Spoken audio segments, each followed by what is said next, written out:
So I got to tell you about this one time. I was staying alone in this old wooden house by a lake. It was one of those places that looked like it hadn't been touched in years, with creaky floorboards and peeling wallpaper. I was there for a weekend getaway, hoping to unwind and enjoy some peace and quiet. But let me tell you, things didn't exactly go as planned. The first night I was there, a storm rolled in. The rain started coming down hard, pounding against the roof of the house like a drum.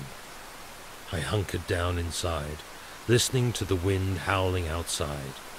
That's when I heard it, a low, mournful howl echoing through the darkness.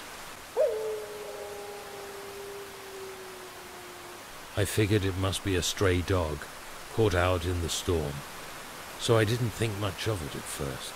But then the howling got louder, closer, until it sounded like it was right outside the house.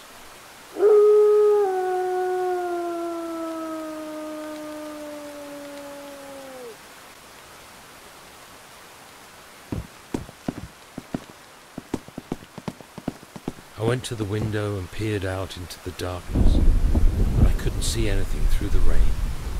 I tried to go back to sleep, but the howling just wouldn't stop.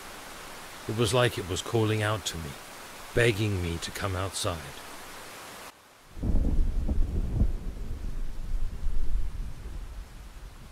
Against my better judgment, I grabbed a flashlight and headed out into the storm.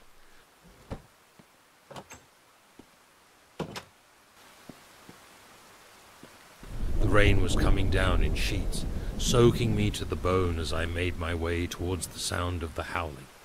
I finally found the source, a dog, huddled under a tree near the edge of the lake. It was drenched and shivering, its eyes glowing in the beam of my flashlight. I called out to it, but it just kept howling. Louder and more desperate than ever. It was like it was trying to warn me about something, but I couldn't understand what. That's when I heard it.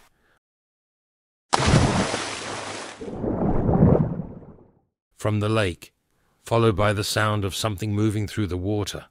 I shone my flashlight out onto the lake, but I couldn't see anything through the rain. I don't know what it was out there in the darkness, lurking just beneath the surface of the water. But I knew one thing for sure. I didn't want to stick around to find out. I grabbed the dog and ran back to the safety of the house. Locking the door behind me, the howling finally stopped, but I couldn't shake the feeling that something was still out there, watching, waiting.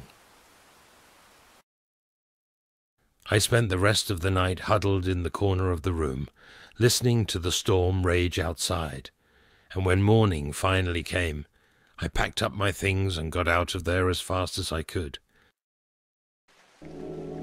I don't know what was out there in the darkness that night, but I do know one thing. I'll never forget the sound of that howling, or the feeling of being watched by something sinister lurking in the shadows.